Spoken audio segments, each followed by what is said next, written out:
Welcome to True Crime Kin channel, where we dive into real stories that shake the core of human relationships. Today's case is one of shocking betrayal, twisted emotions, and a tragic ending that no one saw coming. So let's begin. The night air was thick with humidity as Mark trudged up the steps to his modest suburban home, exhaustion weighing him down after another grueling late shift at the factory. The street was quiet, the kind of stillness that felt unnatural, as if the world itself were holding its breath. He fumbled with his keys, stifling a yawn, and finally managed to unlock the front door. The creak of the hinges felt louder than usual, but the house remained silent. Bathed in the dim glow of a single lamp from the living room, Mark sighed heavily, tossing his work bag onto the couch. He noticed that the house felt different lately, colder somehow, as though the warmth he had once felt with his wife, Claire, had slipped away without him realizing. Their conversations had dwindled to basic pleasantries, their physical connection had faded, and he couldn't remember the last time they had truly laughed together. His shifts had become longer in recent months, ever since the bills had piled up and Claire had lost her part-time job. He didn't mind working the extra hours. He was doing it for them, after all. But the more time he spent away, the more distant Claire became. There was a gnawing feeling in his gut that something was wrong, something he couldn't put his finger on. As he made his way to the kitchen, the faintest sound reached his ears, a hushed voice followed by the quiet shuffle of footsteps. Mark froze, his senses sharpening. His eyes darted toward the staircase. It was well past midnight, and Claire had no reason to be awake at this hour. Curiosity mixed with suspicion as Mark quietly approached the bottom of the stairs. He could hear the sound more clearly now. Two voices, one distinctly Claire's, the other a man's young, unfamiliar. His heart sank, a wave of cold dread washing over him. Slowly, he crept up the stairs, his mind racing. Had she invited someone over while he was at work? As he reached the top of the stairs, his worst fears were confirmed. The door to their bedroom was slightly ajar, and through the narrow gap he saw them, Claire and a man far younger than her, tangled together in bed. Mark's breath hitched in his throat, his hands clenching into fists. The man had a cocky grin plastered across his face, completely at ease. As though he belonged there, Mark's chest tightened with a mixture of betrayal and fury. He had given everything for Claire, worked his fingers to the bone to keep them afloat, and this was how she repaid him. He could barely contain the white-hot rage that surged through him. Mark's breath came in ragged bursts as he stood frozen just outside the bedroom door. His mind swirled in a chaotic storm of disbelief, betrayal, and anger. Every fiber of his being screamed at him to barge in and tear them apart. But something stronger, a primal instinct, held him back. He wasn't sure if it was shock or rage that rooted him in place, but it gave him a moment to think. The man in bed with Claire was young, far younger than Mark. His athletic build and boyish face, a stark contrast to Mark's weathered appearance. His carefree attitude, the way he lounged next to Claire as if he owned the place, enraged Mark even more. How long had this been going on? How many nights had he been out working late while Claire was tangled up with someone else in their bed? The thought made his blood boil. Mark's gaze shifted to Claire. She looked so different from the woman he had married years ago, back when things were simpler, when they had made promises to build a life together. Now she looked at this man with a kind of affection and desire she hadn't shown Mark in years. The realization hit him like a punch to the gut. She had checked out of their marriage long before tonight. His stomach churned with disgust, not only at what he was seeing, but at the sheer audacity of it all. He had sacrificed so much for her, for their life, and she had taken everything he had given and thrown it away for this, for a younger, more exciting version of him, a man who had probably never worked a day in his life the way Mark had. Mark gritted his teeth, forcing himself to breathe. He couldn't act on impulse. Not yet. He needed to understand the full picture. Quietly, he turned and slipped back down the stairs, his mind racing with questions. Why hadn't Claire ended it with him if she was so unsatisfied? And who was this guy? He didn't seem familiar, but that didn't mean anything. Mark knew plenty of Claire's friends were younger, and she had always been the type to hang around the younger crowd at the gym or yoga class. But something about this situation didn't sit right. When he reached the bottom of the stairs, Mark leaned against the wall, pressing his palm to his forehead. His heart was still hammering in his chest. He was a patient man by nature. But this was a new level of betrayal. His mind flashed to all the times he'd come home late, completely exhausted, only for Claire to act cold and distant. She had made excuses, told him she was tired, stressed, or just wasn't feeling it. Now it all made sense. She hadn't been distant because of work stress or because they were having problems. She had been distant because she had already found comfort elsewhere. Mark clenched his jaw. He wasn't just angry, he was humiliated. The thought of his neighbors, his friends, people who probably knew what was happening behind his back, only fueled his rage. He had been made a fool of, and it wasn't just one man. This was the moment he realized there was more to the story. Claire had been cheating, yes, but with two men, a memory clicked into place. The suspicious texts he had caught glimpses of over the last few months, the secretive phone calls. He had dismissed them as nothing, brushing off his own insecurities. But now he understood this wasn't a one-time fling. Claire had been playing him for much longer than he had realized. The next night, Mark didn't go straight home after his shift. He parked a few blocks away and waited. His mind was focused, cold and calculating. He had considered confronting Claire, but what would that accomplish? She would deny it, or worse, cry and pretend to be sorry. He had seen that show before, how easily she could switch between playing the victim and taking control of any situation. No, he wouldn't give her the chance to manipulate him again. At 9 p.m., Mark saw the lights flicker on in the house, just as they always did. Claire would think he was at work, running late again, just like the nights before. But tonight was different. He stayed hidden in the shadows, watching. After a few minutes, he saw the first man, the same younger man he had seen the night before, arrive, striding up the driveway with a smug swagger that made Mark's blood boil. He was greeted at the door by Claire, who leaned in and kissed him, completely unaware of the fact that her husband was watching from the shadows. Mark's jaw clenched as the scene unfolded before him. This man was the first target, but there was still another. Mark remained in his car, his heart pounding, his palms sweaty, his breathing slow and controlled. He didn't move, didn't act, waiting for the second man. His rage boiled beneath the surface. But he kept it contained. He had a plan. Then a second car pulled up. Another man, younger than the first, stepped out, looking around casually, as if this were just another ordinary night. The second man didn't knock. He simply let himself in, as though he had been there a dozen times before. Mark's hands gripped the steering wheel so tightly his knuckles turned white. Claire had betrayed him with not just one, but two men in his own home. The same home he had sacrificed his health and sanity for. He had come home exhausted every night, only to find that Claire had turned their house into her personal playground with these younger men. That was it. The moment of calm restraint was over. Mark exited his car and walked with deliberate steps toward the house, the soft crunch of gravel beneath his boots, the only sound in the still night. He approached the front door slowly, listening carefully. Inside, laughter drifted toward him. Claire's laughter, carefree and unburdened, as though nothing was wrong, as though she wasn't ripping their marriage apart with every smile, every touch. The anger surged through him again, but this time he was ready for it. His heart pounded in his chest, but his hands were steady as he reached into his pocket and pulled out the key to the front door. He opened the door as quietly as possible, stepping inside without making a sound. He could hear them now, their voices coming from the living room, casual and intimate. Mark moved with purpose, his feet making almost no noise as he made his way down the hallway toward the living room.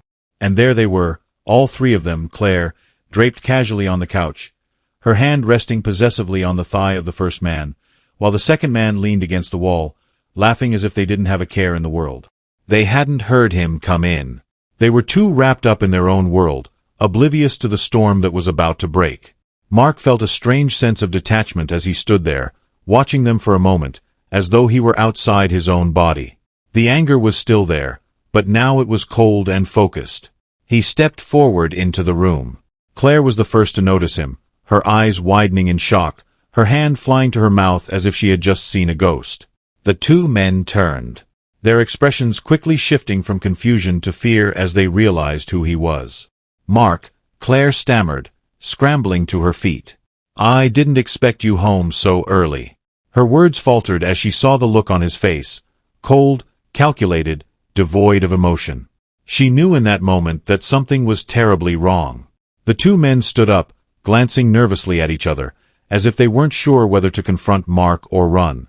But Mark didn't give them the chance to decide. With a swift, practiced motion, Mark pulled a heavy wrench from his bag, something he had picked up from work, something he had thought about all day. Before either of the men could react, he brought it down on the head of the first man, the one who had been sitting beside Claire. The sickening crack of bone and the man's scream filled the room, followed by the dull thud as his body collapsed to the floor, motionless. The second man tried to run. But Mark was faster. Fueled by months of betrayal and pent-up rage, he swung the wrench with deadly precision, catching the man in the back of the skull before he could make it to the door. The man crumpled to the ground, blood pooling around him. Claire screamed, backing away from Mark, her face pale and her eyes wide with horror. "Mark, please, I'm sorry," she whispered, her voice trembling. But Mark wasn't listening. The noise of her voice, the sight of her, everything about her, disgusted him. Now he had loved her, sacrificed everything for her, and she had destroyed their life together for two younger men who didn't even care about her. She had turned him into a man who killed without hesitation. Claire backed into the corner of the room, her hands shaking as she begged for her life. Mark stood over the bodies of the two men, his chest heaving as he stared at her. His eyes filled with fury. The room reeked of blood and fear. For a brief moment, Mark considered finishing it, ending Claire's life, too. But something held him back. Not mercy, but something darker. He wanted her to live with this, to suffer the consequences of her choices, to be haunted by the memories of what had happened. He wanted her to know that she had caused this. Without saying a word, Mark dropped the wrench to the floor and turned away from Claire. The wrench clattered to the floor, a metallic echo that hung in the air like the silence that followed Mark's violent outburst. He turned his back on Claire, who was still cowering in the corner, the horror of what had just unfolded, washing over her in waves. Her eyes darted between the lifeless bodies of the two men and the figure of her husband, a man she thought she knew, but who had just transformed into something she never expected. Mark felt a rush of conflicting emotions. Relief mingled with despair, adrenaline coursing through him as he realized the magnitude of his actions. He had crossed a line that he could never uncross, and as he stood there, breathing heavily, the reality of the situation crashed down on him like a tidal wave. He heard Claire's whimpering, the way her voice trembled with fear and disbelief. "Mark, please," she begged, her tone shifting from indignation to terror. "What have you done?" He paused, but didn't turn back. "What have you done?" He shot back, his voice low and dangerous. "You turned our home into a playground for your lovers while I worked my ass off to keep this family afloat. You think you can just betray me and expect no consequences?" His words hung heavy in the air, and Claire flinched at the venom in his voice. She was still processing the chaos, her mind racing as she tried to find a way to salvage the wreckage of her life. "Mark, shut up," he roared, cutting her off. The raw power in his voice silenced her instantly. The fear that had driven her into the corner now pinned her there like a butterfly on a board. The sight of the two men's bodies sprawled on the floor, their blood pooling in dark puddles, sent another wave of nausea through Mark. He had wanted them to suffer, to feel the weight of their betrayal. But he hadn't truly expected it to feel like this, like a gaping hole had opened up inside him. What had he become? He thought of the life they had built together, the plans they had made, and it all seemed like a cruel joke. He felt rage bubble up again, not just at Claire, but at himself for allowing things to get to this point. Desperation clawed at Claire as she slowly regained her composure. "Mark, please listen to me. I can explain everything. We can fix this. We can fix this." He spun around, his eyes blazing with fury. "You think we can fix this after what you did? You think I'm just going to pretend like nothing happened? You think this is just about you and your little escapades?" Claire's panic grew as she saw the madness in his eyes. "I never wanted it to end like this. I was lonely. You were never home. I just wanted to feel alive again." The desperation in her voice hit Mark like a slap, but it only fueled his anger further. You wanted to feel alive. Is that what you tell yourself when you screw two younger men in my house? Tears streamed down Claire's face as she realized that her words had fallen on deaf ears. I made a mistake. Please just give me a chance to make it right. I love you. Mark laughed bitterly, the sound harsh and devoid of warmth. Love. You don't know what love is. You took my love and trampled it beneath your feet. You made a fool of me. He felt the heat of his rage rising again, and with it a flicker of a dark thought, a fantasy that had started to form in the back of his mind. He glanced at the bodies, and for the first time, the idea of covering his tracks crept into his consciousness. Maybe it wouldn't just be about making Claire suffer. Maybe there was a way to make sure she paid dearly for her betrayal. With the two men dead, there was no telling how far this could spiral if the police got involved. If Claire spoke, Mark would be painted as the monster he had just become. The walls felt like they were closing in on him, and the once comforting home now felt like a prison. Mark's mind raced with thoughts of escape, of not just leaving Claire, but of making sure she understood the price of her betrayal.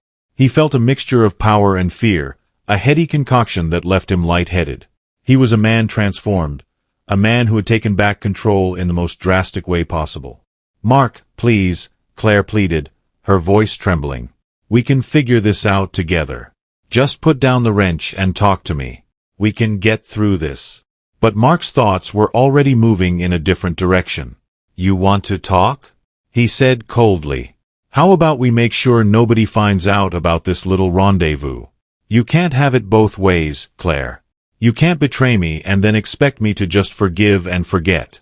He stepped closer to her, feeling a perverse sense of satisfaction at her fear. You brought this on yourself. If you hadn't been so careless, maybe we wouldn't be in this situation. But you were, and now we have to deal with the consequences. Claire's eyes widened in horror as she began to piece together his intentions. Mark, no, don't do this. We can get help. I'll change, I swear. Just give me a chance. Mark's expression hardened, his resolve solidifying. Help? What kind of help can you possibly get after what you did? He leaned closer, his voice a low hiss.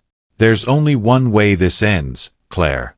As the panic rose in Claire, she attempted to make a break for it. You don't have to do this, she screamed, dashing for the door. But Mark was faster. He lunged forward and grabbed her arm, spinning her around, and pinning her against the wall. Running won't help you, he growled, his grip tightening painfully around her wrist. She gasped, eyes wide with fear. Mark, please, she begged again, the desperation in her voice pulling at his heart. For a fleeting moment, he felt a pang of guilt, but it was quickly overshadowed by the memories of betrayal, the betrayal that had turned him into this man. What's it going to be, Claire? He asked, his voice dropping to a chilling whisper. Do you want to die in this house, or do you want to leave?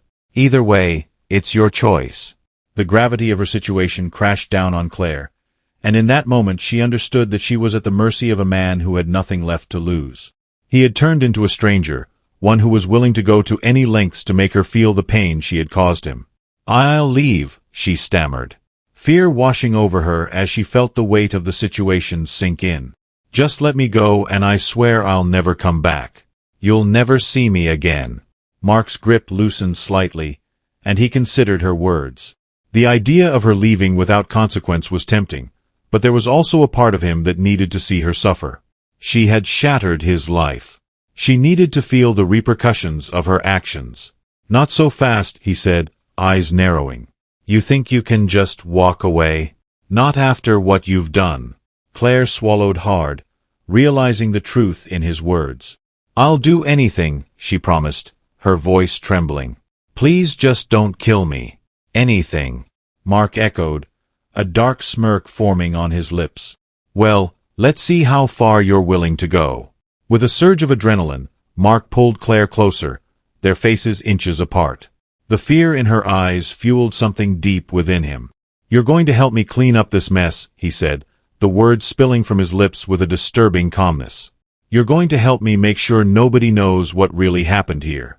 Claire stared at him, the horror dawning on her face. You can't be serious. You want me to help you cover this up?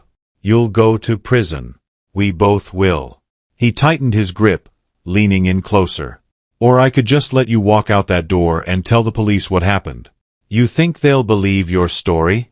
The woman who betrayed her husband and then ran for her life when he caught her? Claire's face paled further, the fear evident in her eyes. Okay, I'll help.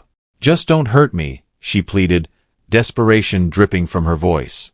Mark released her, stepping back to assess the situation. He felt a twisted sense of power course through him. As he realized he had put Claire in a position where she had no choice but to comply with his demands, he would not only make her pay, but also force her to live with the consequences of her choices. First things first, he said, his voice steady. We need to move the bodies. I can't have them discovered here.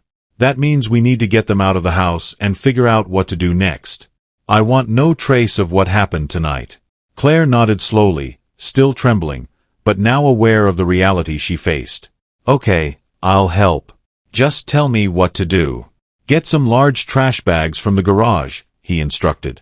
We'll need those to wrap them up and find a couple of blankets to cover the bodies. We can't have them lying around like this.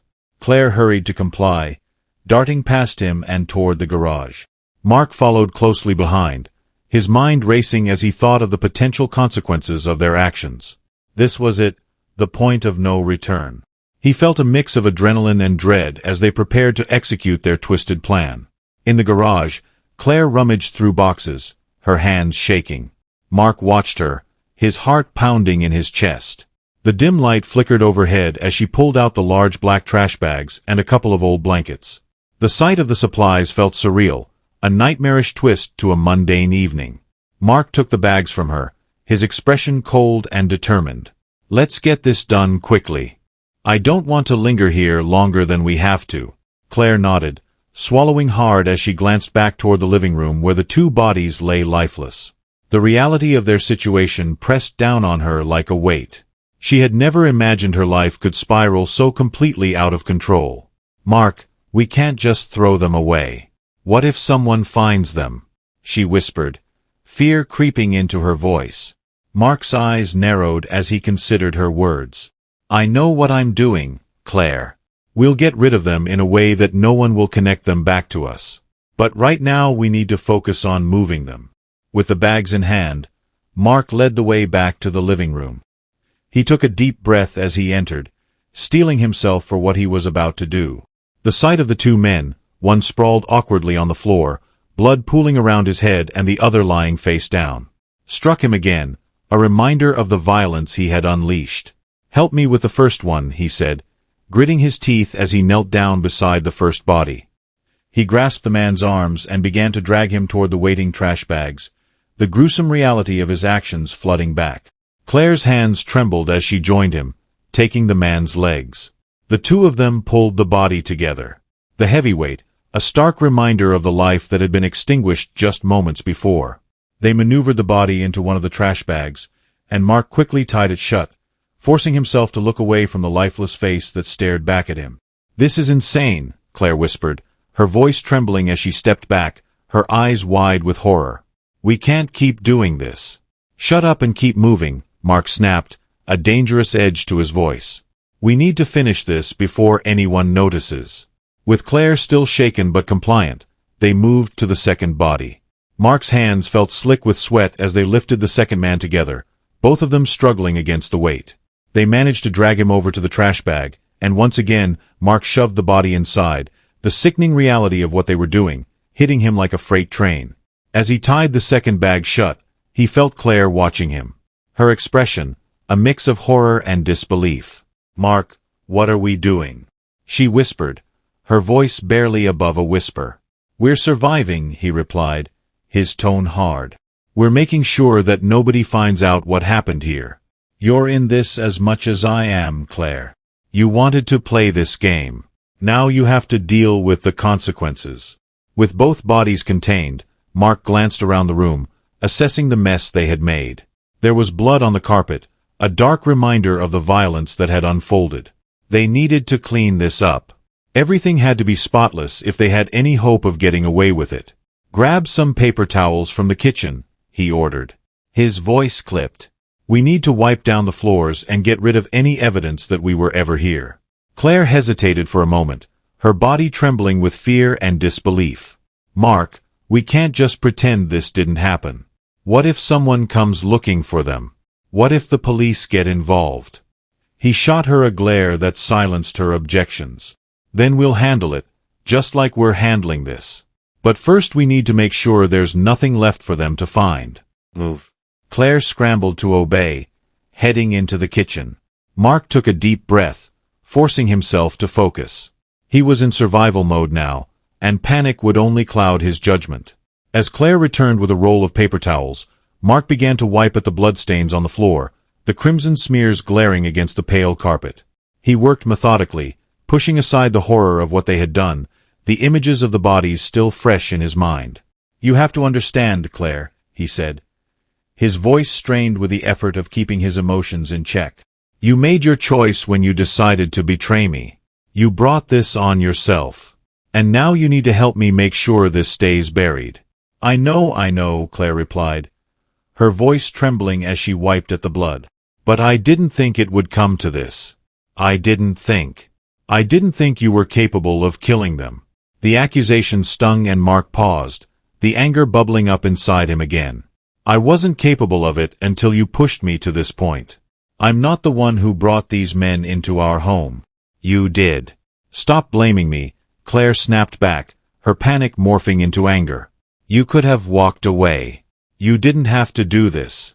Mark felt the adrenaline surge through him again, the tension between them palpable.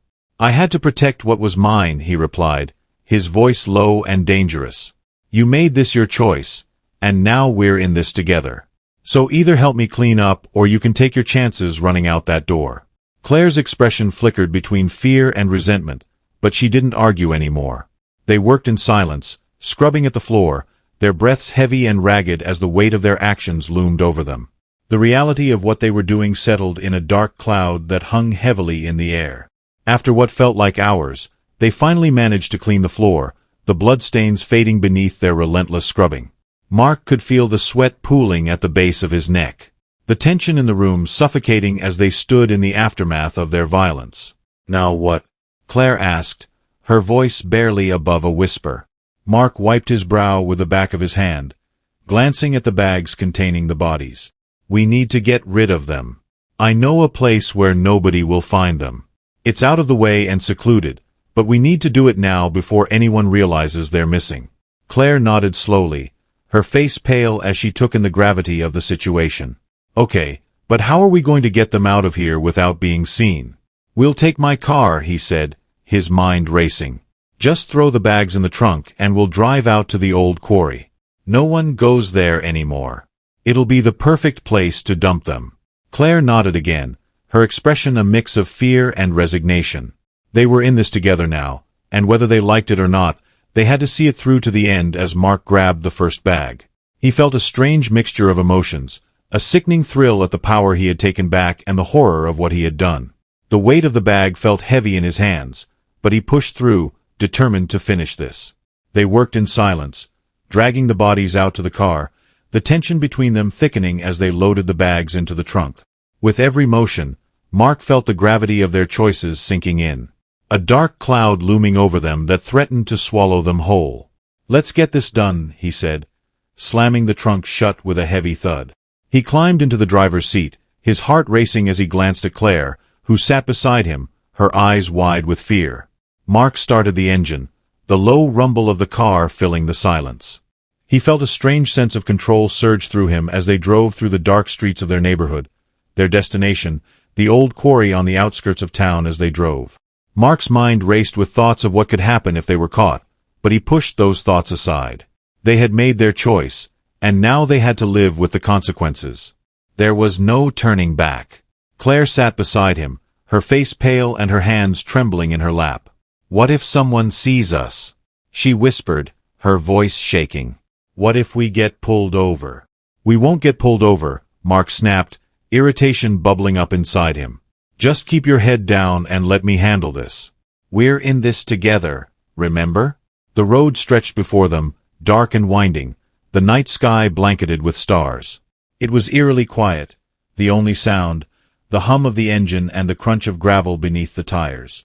As they approached the quarry, Mark felt a sick thrill coursing through him, a twisted sense of excitement mixed with dread. When they finally arrived, the landscape opened up before them, a vast expanse of rugged terrain and jagged rocks. The moon cast an eerie glow over the scene, illuminating the craggy edges of the quarry that had long been abandoned. It felt like a graveyard, a fitting place for the secrets they were about to bury.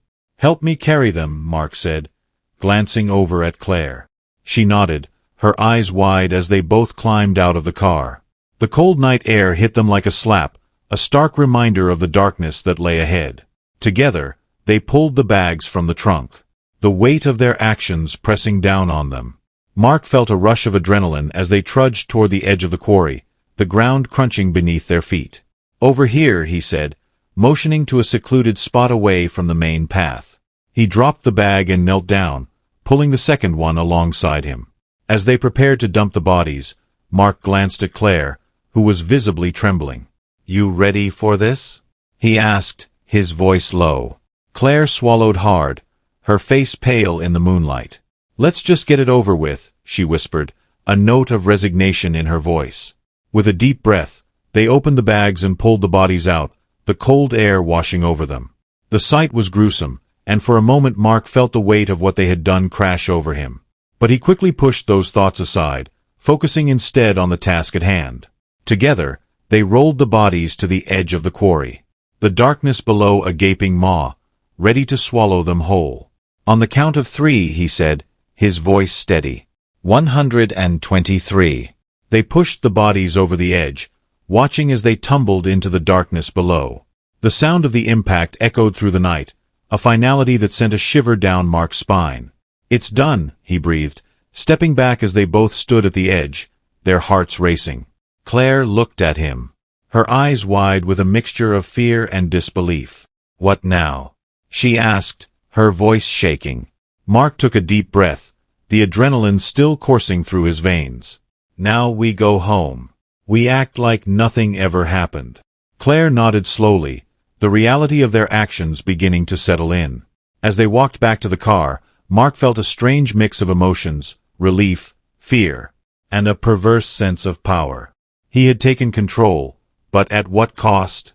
The drive home was silent, the weight of their choices hanging heavily in the air. Mark felt the adrenaline slowly fade, leaving behind a hollow ache in his chest. As they pulled into the driveway, he glanced over at Claire, who sat beside him, her face pale and drawn. "This is just the beginning," he said, his voice steady. "We need to be smart. No one can know what we've done." Claire nodded, her eyes wide with fear as they both stepped out of the car. The night felt heavy around them, a blanket of darkness that threatened to swallow them whole. As they entered the house, the familiar sights felt foreign, tainted by the events of the night. Mark closed the door behind them, locking it with a click that echoed in the silence. "What do we do now?" Claire asked, her voice barely above a whisper. Mark turned to her, his expression hardening. "We lay low. We act normal. No one can suspect anything. We can't let anyone in on this secret." Claire's eyes glistened with unshed tears, the reality of what they had done crashing down on her. "I can't believe this is happening," she whispered, shaking her head in disbelief. "It is happening," Mark replied, his voice sharp. "And you need to accept that there's no going back now." They stood in the dim light of their home, the weight of their actions looming over them like a dark cloud. It was the beginning of a new chapter, one filled with secrets, lies, and a darkness that would forever change their lives. As the night wore on, the silence enveloped them, a chilling reminder of the bond they had forged in blood. They were in this together, bound by the choices they had made, and there would be no escape from the consequences of their actions. Claire felt a cold shiver run down her spine as she thought about what lay ahead. She had wanted to feel alive again, but now she understood that this was a far cry from the thrill she had sought. This was a descent into darkness, and there was no telling how far they would fall. "Mark," she began, her voice trembling. "What if someone finds out? What if they start looking for them?" Mark turned to her, his expression unreadable. "Then we'll handle it together." As the reality of their situation settled in, they both knew that they were in a game of survival, one where the stakes had never been higher.